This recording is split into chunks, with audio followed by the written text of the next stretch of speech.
For business, mapapanood nyo rin ang programang OFB sa Facebook at YouTube. Mag-like at mag-subscribe sa aming social media at Net25 TV. I am Cesar Vallejos. Welcome to Open for Business. Samahan ninyo kaming tuklasin ang iba't ibang pamamaraan kung paano mapaunlad ang inyong negosyo. Aalamin din natin mula sa mga eksperto ang mga pangunahing trends at mga estratehiya kung paano natin mapapanatili ang negosyo, maliit man o malaki, ay maging laging open for business.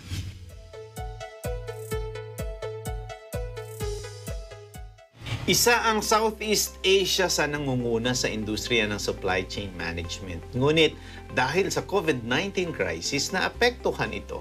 Government restrictions have led companies to suspend operations and shut down factories. This is all happening while the manufacturing sector is already struggling with rising raw material costs. Paano nga ba makakabangon ang mga kumpanya? In this episode, we'll find out with our guest, Mr. George Santiago, General Manager of RS Components, as we discuss supply chain resiliency.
Welcome back to Open for Business. Today we have Mr. George Santiago, General Manager of RS Components. George, how are you? I'm good. Good afternoon, Cesar, and thank you for having me on your show. Yeah, thank you for accepting the invitation. And George, the topic this afternoon today is something that has been in many newspapers, online stories, because it has also disrupted the economy. When you talk about supply chain, a lot of businessmen are alarmed because any disruption in supply chain management will impact on their costs, on their production, on their prices, and most especially delivery of their services and products to the consumers. Napakaraming nanonood na small businesses ngayon, pero siguro unahin natin what exactly is supply chain? So when you hear the word supply chain, lalo na sa mga nanonood sa atin na small businesses na hindi naman masyadong maalam or knowledgeable in terms of these business concepts on supply chain, can you tell us what exactly is supply chain, George? Supply chain actually covers yung movement of goods coming from suppliers to manufacturers or resellers and out from suppliers, manufacturers, going to the customers. So it's end-to-end movement of goods. I guess that's the simplest way of explaining what supply chain management covers. Now, George, with that simple explanation, we know that during the pandemic, it did only impact on country to country supply chain management, di ba? But could be yung in your locality lang, di ba? As small as community and as big as regions, like maybe especially ones that are really dependent on the supply coming from different countries. So can you give us what happened during the pandemic, or what happened during the COVID-19 crisis? How has this affected supply chain in businesses? So with the pandemic, although there was a big impact in the supply chain disruption globally, and just like you said, locally, it didn't really create new problems. Those problems that surfaced were existing ones, existing vulnerabilities. And what it did, the pandemic magnified yung existing problems, no? Such as yung vulnerabilities ng ating logistics system, right? And then, especially for a country like Philippines, wherein, we're divided by more than 7,000 islands. No, there's also what it also magnified was some of our dependencies with manual and labor-intensive processes.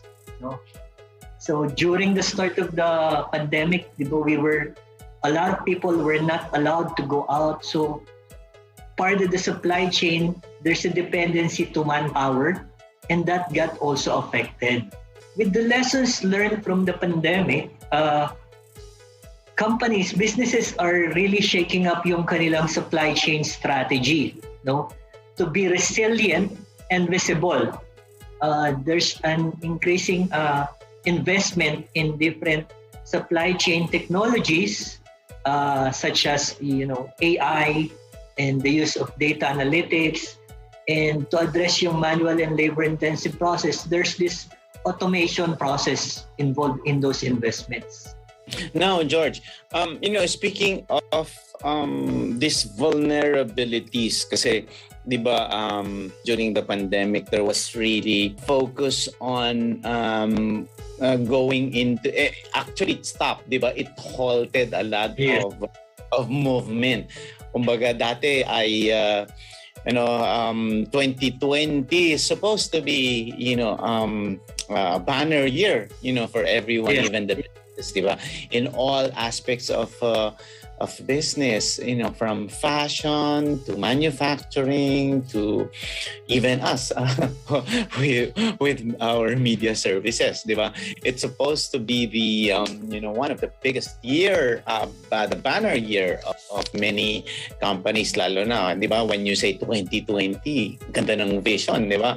Yeah. But everything stopped. So my question on supply chain is, when you maybe before the let's go back to the pre-pandemic days, para ka magkaroon ng magandang supply chain management, ano ba yung mga dapat mong i-consider? Kasi alam naman natin, sabi mo nga, bansa natin, parang, it's, I think it's one of the most challenging ones in terms of geography because, di ba, you make use a lot of, from sea to air to a lot of things. Before we go into the problems that were and the challenges and the issues on supply chain, ano ba yung pre-pandemic? Ano ba yung pag sinabi mo, I have an efficient supply chain management. So ano ba yung efficient supply management kung sakaling, pre-pandemic days? One is yung we call it inventory and capacity buffer. So parang magpapasobra ka ng mga stock, there's also the manufacturing network diversification. In simple terms, it's like if you're supplying to Manila and Cebu, you may have manufacturing capabilities in both regions. So you're not dependent in shipping goods from one point to another. No? There's also, in terms of supplier, multi-sourcing. If my manufacturing is here in Laguna, ang supplier ko is somewhere within the area, or let's say previously I have a supplier coming from Cebu, now I may reconsider getting another source from a nearby area. No? And that's related to nearshoring. Dati when we use the term offshoring, you immediately think na i-outsource ko tong services na to kasi mas mura. Mm-hmm. Ngayon, in relation to multi-sourcing, you think about sino ba yung madali kong ma-access somewhere close to my proximity, maybe not if we're talking about in-country, of course, malapit sa yung production area, or kung if you're a big multinational, at least within the same region like Southeast Asia. No? And then there's also yung platform or plant harmonization. It simply means, let's say you're producing different products. As much as possible, you would want same suppliers or same products. Let's say a good example, siguro if you're producing a ball pen, yung platform mo nung housing would be the same for the different colors, no? So you can leverage on economies of scale and then yung reliability ng supply, no? So that's platform or product harmonization. And then the other one is the ecosystem partnership, which simply put, it's the people, the companies you work with, like your logistics partner, your 3PL warehouse, no? You need to be more collaborative now. You do not treat yourself simply as I'm a customer, no? And you follow what I say. We work together so we can ensure kung paano natin best may ensure yung reliability ng supply papunta sa production ko and papunta sa customers ko. So those are the things that different businesses could consider. These are case studies that you have mentioned, that and solutions actually that can be applied. And I think maybe even before the pandemic, these are the efficient ways to manage your supply chain. Ang habang kinikwento mo yan, na-realize ko ang daming nagbago. So there's a lot of things that impacted on as a result of the pandemic, because before maybe these solutions or these ways, supply chain strategies could be ideal lang or nice to have, but with the pandemic now, these are the things that you have to consider. So ang gusto kong tanungin ngayon is, nagmahal ba? Parang what's the impact on the costs for manufacturers, and what's the impact on the price as far as the customers are concerned? I'm sure I do not have I don't really I'm not keeping the purse in my household, but I'm sure it is high, but what is the impact in terms of costs for the manufacturers and prices in for the consumers? I understand that these are two different things, and also it varies in different kinds of commodities, lalo na kapag essential tsaka non-essential. So ano yung impact niya doon sa two markets or two groups? Well, you're right. There's an increasing prices, no? First with the raw materials, no?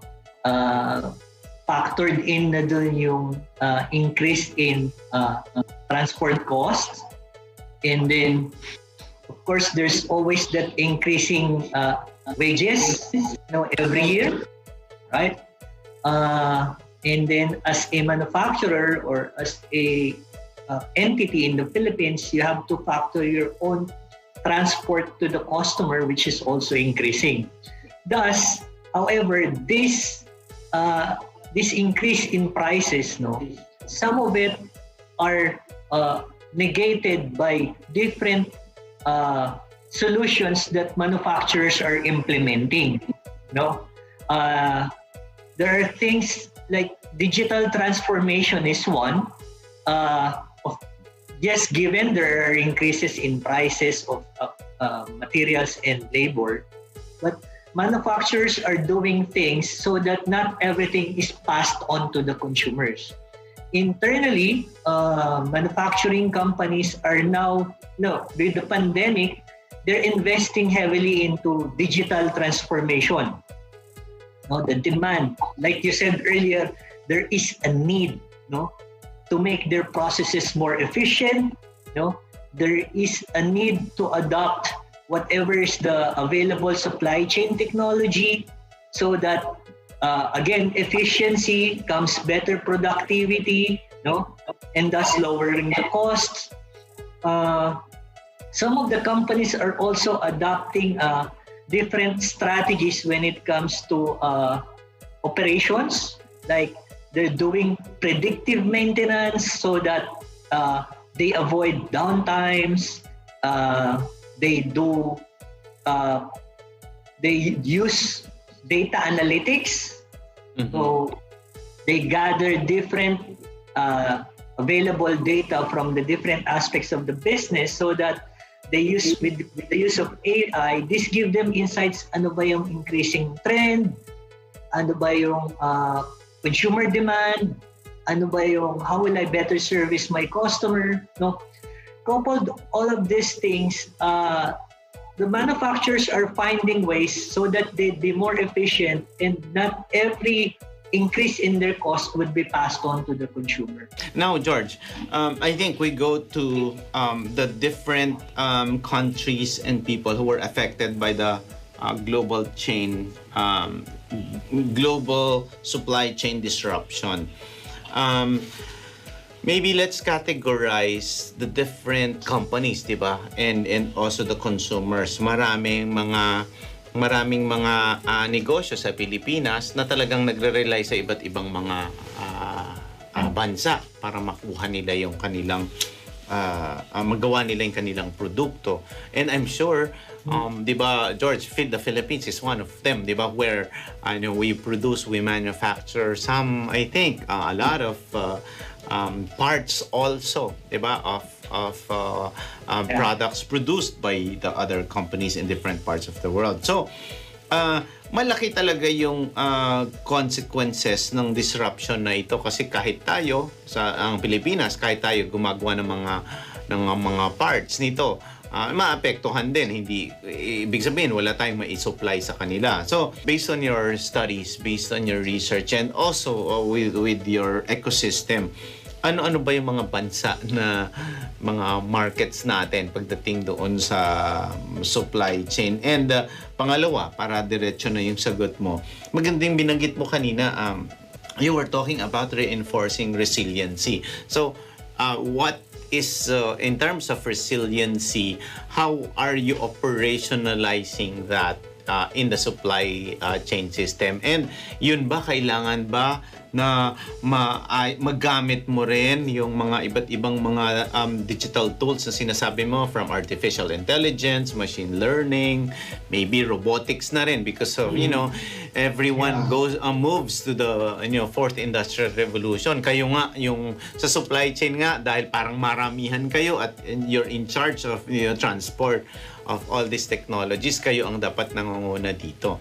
So, what's your take on those? Number one, the countries that we deal with specific to supply chain and providing the needs of the customers in different parts of the world, and how do you operationalize or reinforce resiliency in supply chains?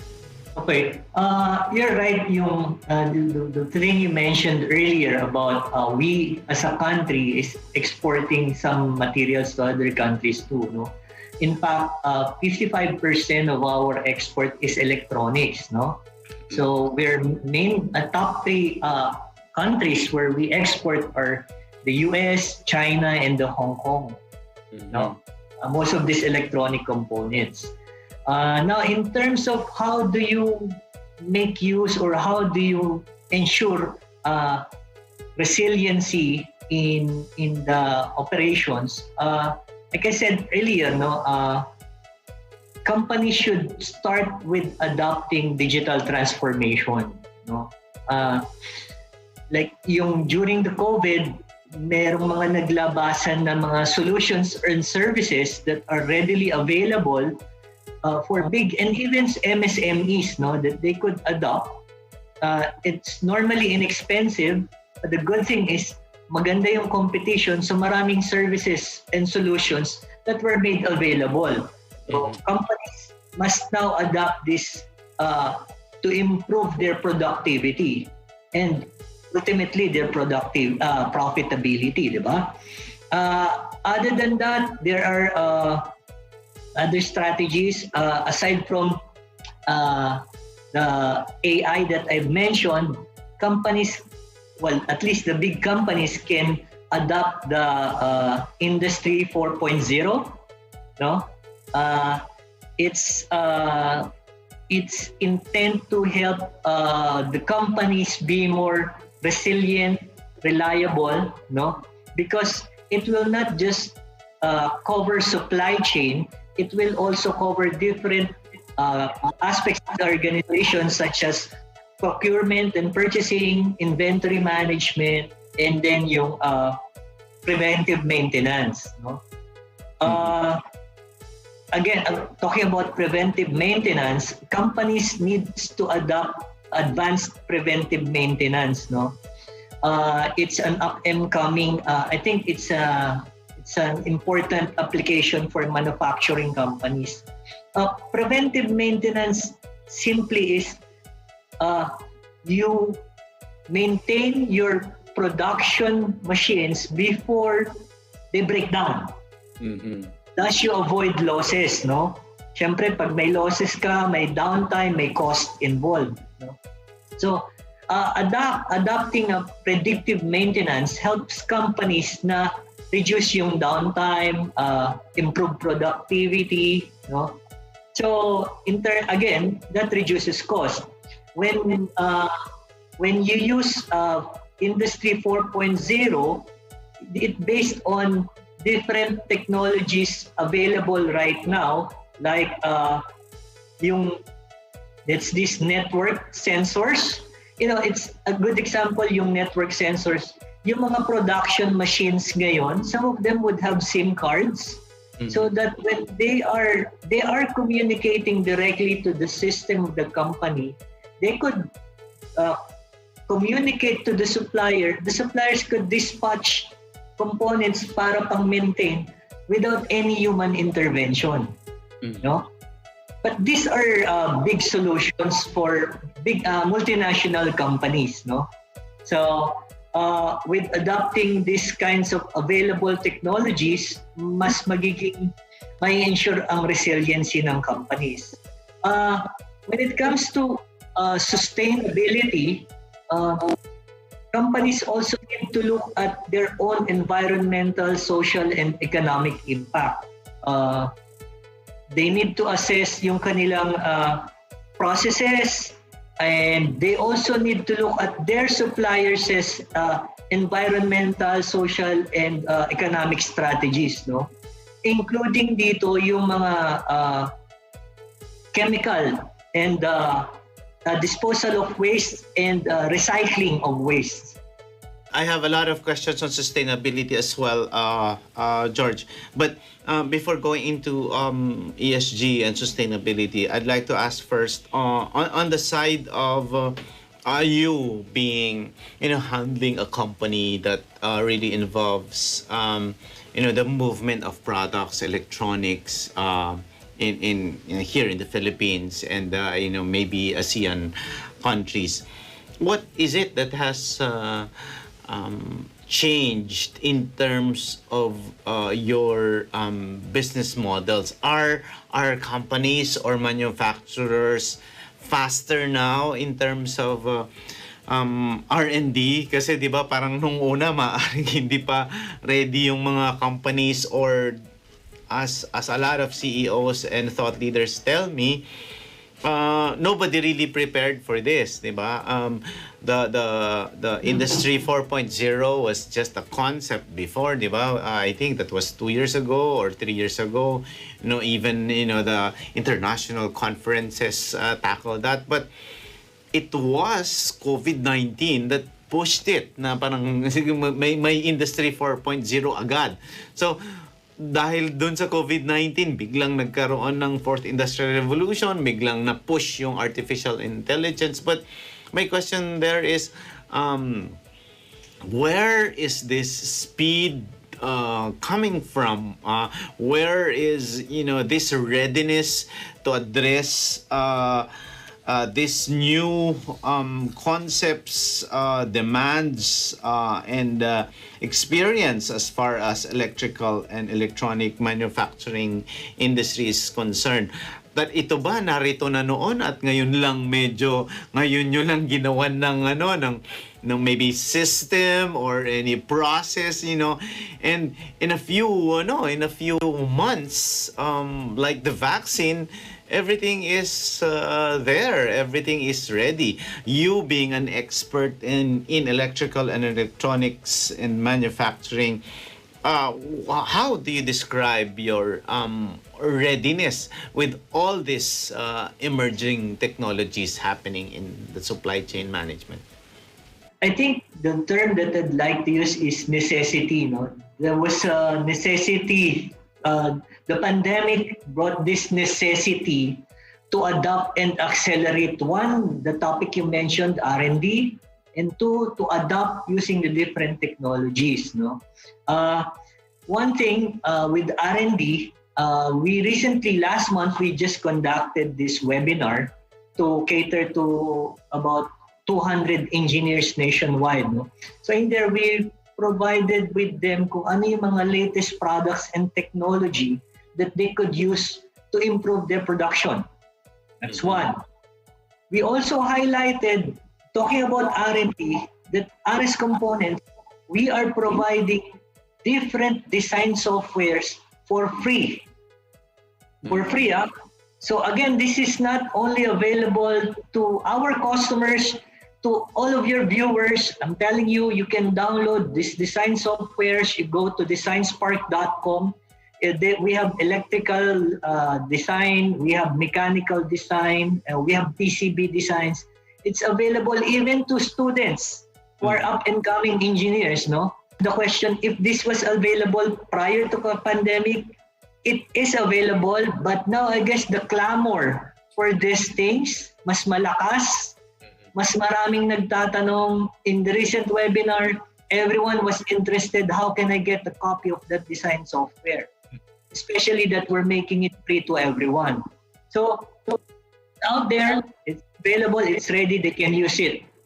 And then the other thing that is we're making available to our customers is our e-solutions. Our e-solutions are in place even before the pandemic.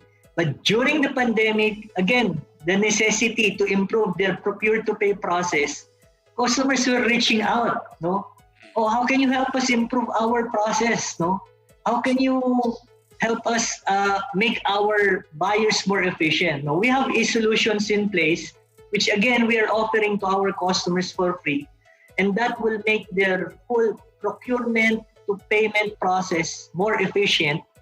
It integrates their system to our system. There's less human intervention and less error. and of course, the faster turnaround. Pero George, speaking of this design platform that you created and offering it for free, how are you gaining from it on a business standpoint? Where do you get that kind of profitability? I'm saying this because there's a lot of businesses also who would want to, offer free services, but at the same time, a business is a business, diba? So in your case, how do you develop a business model where you offer a design platform for free to a lot of engineers, and you profit from it? When we created that, the desire really is to groom future engineers with the thought in mind that these engineers would be future RS customers. No. So we have this grassroots program that we're helping develop our students and engineers so that they'd be eventually loyal RS customers. But not just that. At the back of these design softwares, people, let's say engineers, they could make up their own designs. And then if they need to buy products to make prototypes of those designs, then there's a link there that could take them to our website wherein they could shop for the components that they need to be able to make a prototype of their designs. So as you mentioned, it's really a collaboration. So it's the idea, the design, and where to get that specific product or material or part of the total design process. Is that it? Correct. Yeah. So it's not just helping you design your product, but we're also helping you come up with prototypes. And then maybe eventually when you mass produce those products, we're also there to help you out. No? Now, George, maraming mga the way we talk now, parang lumalabas ang maghahari sa mundo natin, mga engineers din. At saka katulad mo, mga engineers and maybe technopreneurs. Ngayon, ano ba yung mga emerging technologies, the emerging technologies supply chains can implement, to improve the processes and, as you said, add visibility and sustainability to the industry? Kasi because of the pandemic has brought us to a level where we really have to focus on what exactly are our needs, diba? And for designers, engineers, it is your duty, the R&D's duty, and companies like you to develop and design, based on what people now need, diba? So like say for example, ngayon George, sa totoo lang, nag-open na ngayon yung travel industry, but takot pa rin yung mga tao, but maybe there's a growing demand for technologies that will make you experience traveling even if you're not really traveling. So we have developed, and the pandemic has given us a lot of things to think, and it has really put our imagination beyond imagination, where we really have to be very, very creative. So, sa inyo ba, ano ba yung mga develop nyo pang mga technologies na sa palagay mo, parang this will be the next technologies, this will be the next industries or products and services that your company will be providing parts or expertise on? In particular, with Aris Components, we are now looking at the IoT, or Internet of Things, or the industry, some term it Industry 4.0. It's again simply digitalization of the whole manufacturing process. No, it will help.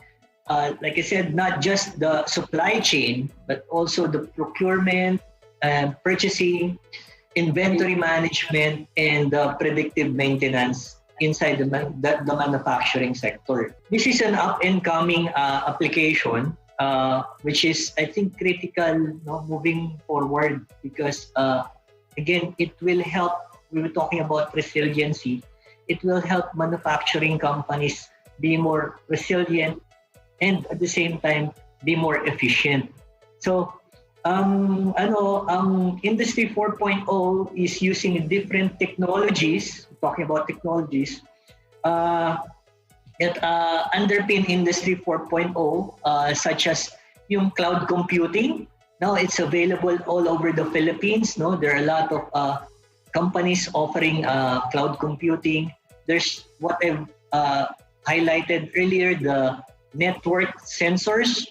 We have those products available in our range wherein you can put components in your production line wherein you're giving the capability for your production line to communicate directly to the supplier of components and parts of those machines. No? There's also this big data and data analytics wherein it uses AI. So it gives companies insights, that would prove to be useful when you're doing your demand planning, you're doing your forecasting, you're trying to address your customer needs. So these are the latest technologies that are available out there. Some we're already supporting and providing to our customers. Yeah, George, ang dami mong nasabi ng mga exciting na technologies. Halimbawa, yung you mentioned earlier about IoT. Maaaring sa mga kasama natin at sa mga small businesses, ito yung Internet of Things where everything in your in your house or in your home, like your ref, is connected to the internet. Ito ba, George, like as you mentioned this, is this really something that will also be fast-tracked? Is this something that we'll see immediately? Because nung medyo kabataan natin, George, ko pala, ay hindi pa uso yung mga ganyan. Wala pang Internet of Things yan. But now, when you look at the designations, at the job skills required by the future, IoT is one of them. And from data analysis, data scientists, is this the skills also that are needed in the future?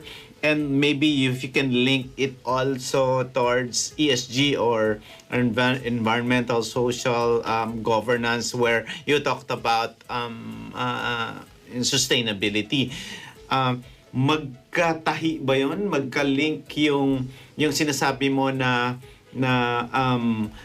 development of technologies that are also sustainable, if we talk also about sustainable, this is preparing, diba, the resources now so that the next generation will benefit out of these resources. What's the link between these technologies and sustainability, and will these new emerging technologies also be sustainable? Definitely, there's a link between this technological advancement and sustainability. We as companies, I think this goes for everyone. We need to be responsible businesses, right? That's why the ESG should be in place. Now, with the technological advancement, it is accelerating. In fact, if you look around now, there are products available that are now being sold to the household, like some of the door locks, some of the light switches you can control using your mobile phones. Yes. So it is accelerating. It is an exciting product. So people are slowly adopting into it. Maybe when the demand goes higher, the product prices would go down, right? But along with this technological advancement, there is a very important component of ESG, which is sustainability. We cannot just simply accelerate technology without being responsible. That's why an ESG needs to be in place, no? Like new technologies, at the back of it, you need to be aware how do you make use of like the basic. How do you save on electricity? Is this new product or new technology available to the consumers help reduce carbon footprint, right? If you save on power, you're reducing your carbon footprint. So at the back of every product that's being developed, there is a need for us to be responsible. Kaya nakatali talaga yung technological advancement with ESG. And like I said earlier, it revolves not just your own manufacturing practices, but also as a business owner or as a business leader, you also need to look at the ESG ng mga suppliers mo, right? You don't want to buy from companies that are not responsible, no? So in the end, you would reap the benefits. The secondary benefits of sustainability is actually decrease cost and streamlining your business operations. Mm-hmm. You know, I can't help smile, George, with your explanations and your samples because I have a son who's an IoT solutions engineer. Akala ko whimsical lang yung switch from his cell phone. Pero kasi parang ang point doon is you don't have to buy different types or wattages or colors of your lighting, but it sets you the mood. And he said, Dad, like say for example, malayo pa lang tayo, you want to open the lights inside the room, you can control that. And even if you're sleeping already and you want to dim the lights with a color that you want, with a beautiful music on your background, you can do that. So I think it was just whimsical, but when you realize it, when you imagine how it can be adopted for commercial purposes, and there is a market for that. Kasi, di ba, sabi nga nila, it's more of doing things, at the very, fast speed. So I think that's the beauty of it, George, and I agree with you. We see that already. Pero sabi mo nga, kailangan mauna na rin tayo, even small businesses, because kaya natin naman na pag-uusapan ang supply chain management at yung ibang other technologies like specifically on digital transformation, kasi sinasabi natin na hindi naging handa ang mga negosyante, maliliit na negosyante sa pag-embrace sa digital transformation. Kailangan pa tayong nagkaroon ng COVID-19 para mapabilis ang pagkakaroon natin ng website, ng chatbot, ng iba-ibang mga technologies para maisagawa ang lahat na ito at para ma-appreciate natin. So, based on your discussion, George, I think what I'm getting from here is that we really have to be several steps ahead of not only competition but be future proof, di ba? And I think that is one of the your key points here, where you develop various strategies, products, even webinars to help engineers develop and make use of your platform to be future, also to be your future consumers. My final question, we're lacking out of time, George, is your outlook. Alam natin na sabi nila, hindi na matapos ang pandemya, baka nga meron bagong variant ulit at merong nade-develop ulit na maaaring mag-create ng panibagong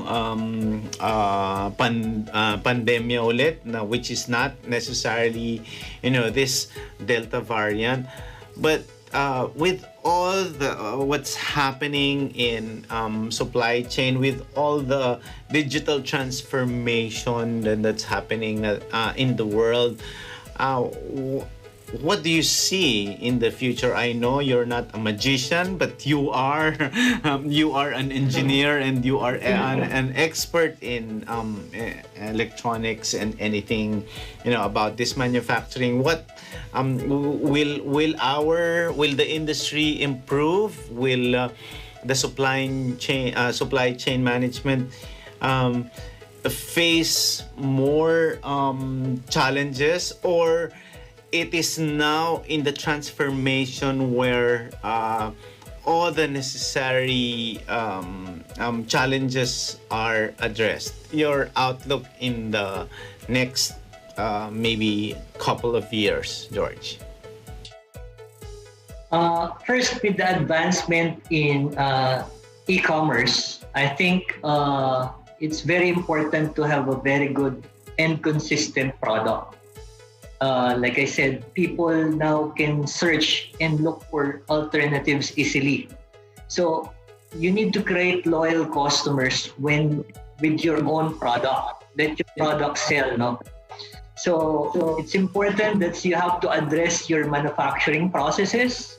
It's important that you minimize the different costs that we talked about earlier, no? It's important that companies are monitoring their monotonous work, no? Looking at different wastes in their processes. That's why, like I said earlier, at Aris Components, we have those e-solutions that would help make their procure-to-pay process more efficient. We make our webinars, like I said earlier, so engineers and even students would know where to get these products and make their production more efficient. I'm also seeing that there would be an increased competitiveness within the region. We need to identify new growth areas in the Philippines. PH being identified as one of the hubs for electronics and semiconductor manufacturing. It's a huge potential for us. The Department of Trade and Industry has forecasted an annual electronics export of 52 billion pesos, no, annually, to 112 billion by year 2030. That's the opportunity that they are seeing for the electronics and semiconductor manufacturing industry. That's why SAPI, along with DTI, they conduct this product and technology holistic strategy, and not only those R&D that you mentioned earlier, targeting, but it's also helping secure funding from different parties. No, so we need that technological advancement. We need that. We need to have our people, our engineers, our available human resources equipped with the right skills. No, so that's what we need to do so that we can be competitive in the region. We need, like we've been talking about sustainability, we need to have a sustainable and eco-friendly work culture. Companies, businesses need to have that mindful basic practices of saving electricity, reduce carbon footprint, and chemical waste. It's a must, no? That companies and businesses develop this, because, like I said, it will go not just help our planet, but have that secondary benefit of reducing our cost and streamlining the operations. And definitely implementing, it's a need. This will have a sustainable strategy systems that covers the three pillars of sustainable business, being people, profit, and planet. Just should all work hand in hand, and businesses should always consider these three things. No? Like we do in Aris Components, the samples have been mentioning. We make sure that we only sell products from ethical sources, and we also look into the ethical ESG practices and strategies of our customers. Wow, that's a great way to really face the challenges during this pandemic, to really be responsible and embrace sustainability. As we face all the challenges with supply chain and supply chain management. Thank you very much, George, for sharing your insights today. That is Mr. George Santiago, General Manager of RS Components, open for business. We'll be back. Stay with us.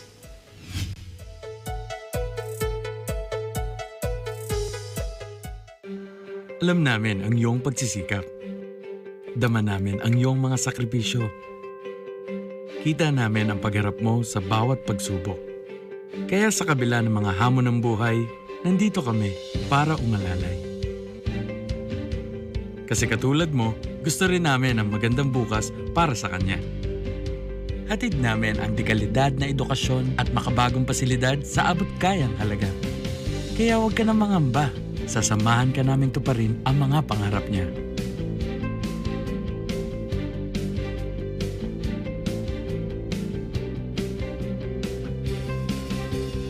Maaasahan mong sulit dito ang mga pinagsikapan mo. Sa aming mga makabagong pasilidad at sistema ng edukasyon. Mailalabas natin ang aking talino at mga kakayahan niya. Kahit sa munting halaga, makakasiguro ka na makakasabay siya sa mabilis na pag-ikot ng mundo. Sa new era, karamay mo kami sa bawat hamon. Kaagapay mo kami sa bawat hakbang. Kasama mo kami sa bawat ngiti at tagumpay.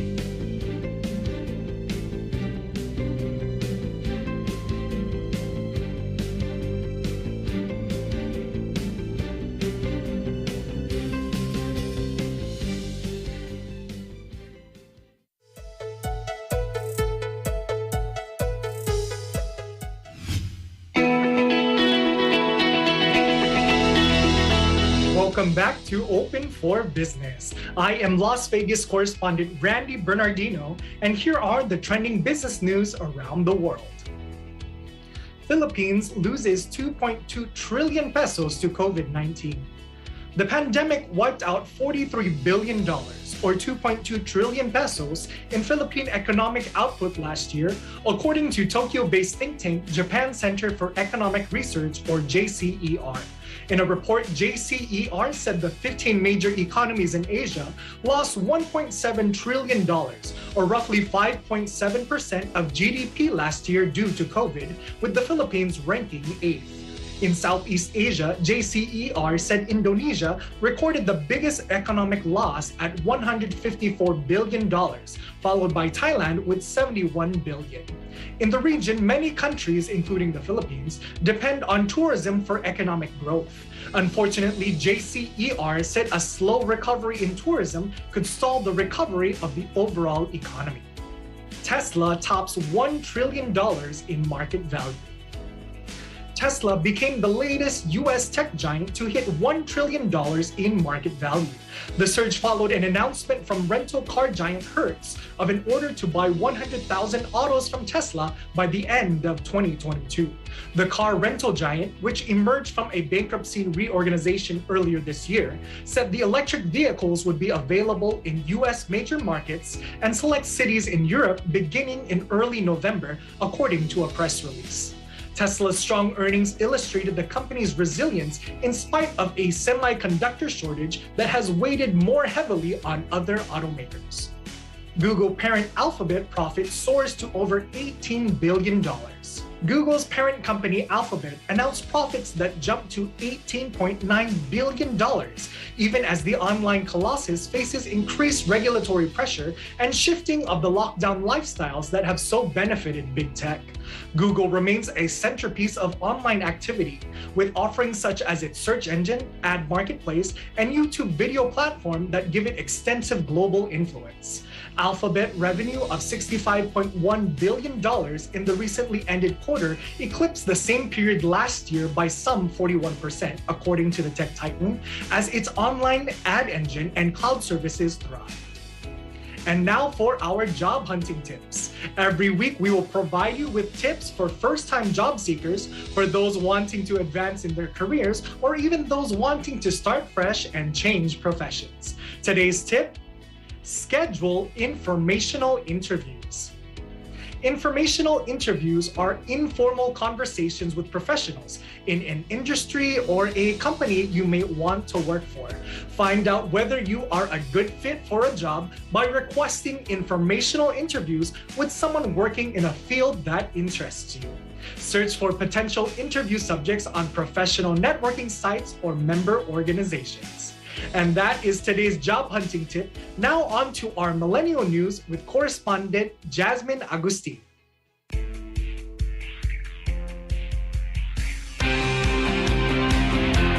Every generation has an impact on the economy, but millennials grew up at a period of tremendous change.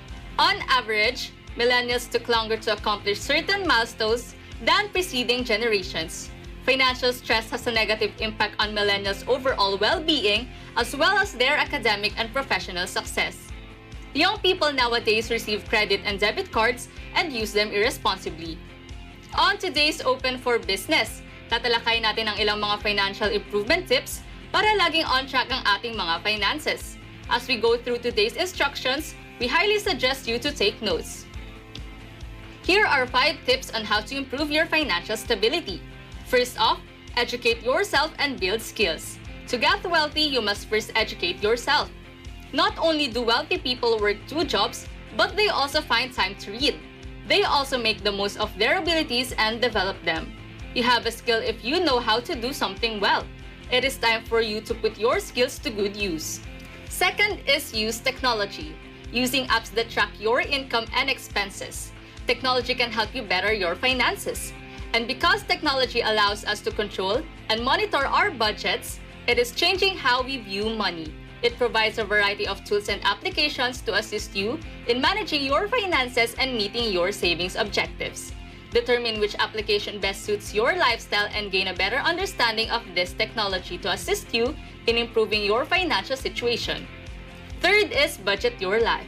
Budgeting ensures that you have enough money to do whatever you want now, tomorrow, next week, and next year.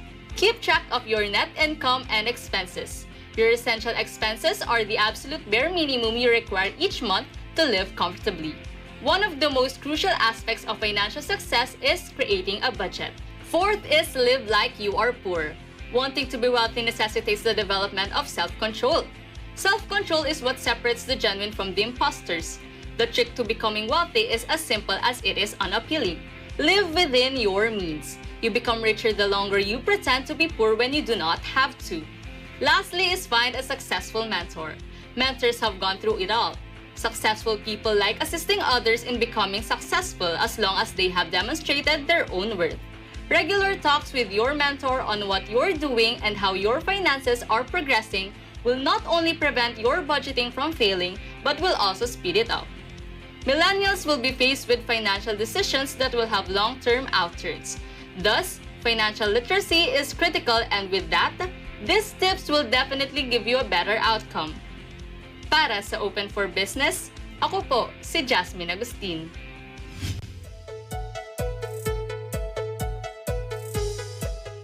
Ito po ang show kung saan nagsasama-sama ang buong pamilya. Papa! Kamusta na? Kumakanta ako dito. Para kumawa. Proud ako sa papa ko. Magaling magtimpla ng semento. Hey, I'm sorry, man. I'm sorry too. I'm sorry, 3. Just sit back, relax, and continue to enjoy. Can you be my... Ambot sa imo. Yan mo lang yung huwag niya kaming idamay-damay kung ano-anong ginagawa niyang mga istorya. Sa ihipo, nag-positive yung pregnancy test. Ha? Alam niyo po bang buntis kayo? Yes, nakaball, videos.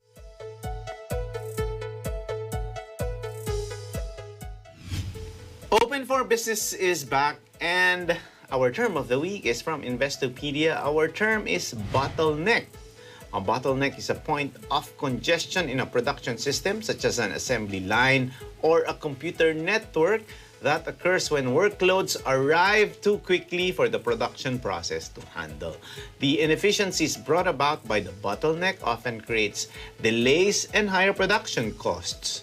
The term bottleneck refers to the typical shape of a bottle and the fact that the bottle's neck is the narrowest point, which is the most likely the place for congestion to occur, slowing down the flow of liquid from the bottle. Supply chain teams have evolved in the last 2 years as a response to the massive industry disruptions. As we near 2022, supply chain technologies will continue to improve to meet the demands of global sectors. It is this resilience that will help companies overcome the unexpected challenges as they look forward to the post-pandemic world. With that, our quote of the week is from the founder of Dell Technologies, Mr. Michael Dell. He said, "Every breakthrough business idea begins with solving a common problem. The bigger the problem, the bigger the opportunity."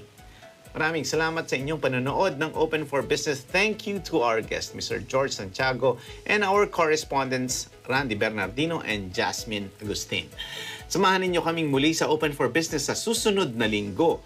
Learn more insights from CEOs, thought leaders, industry experts, and SMEs promoting business development in the Philippines, keeping you informed and open for business and be ahead of the curve from vision to action. Panoorin din ang programang OFB sa Facebook at YouTube. Mag-like at mag-subscribe sa aming social media at Net25 TV.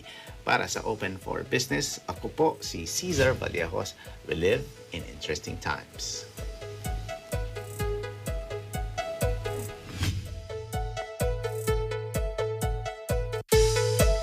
This program is supported by SMC Global Power,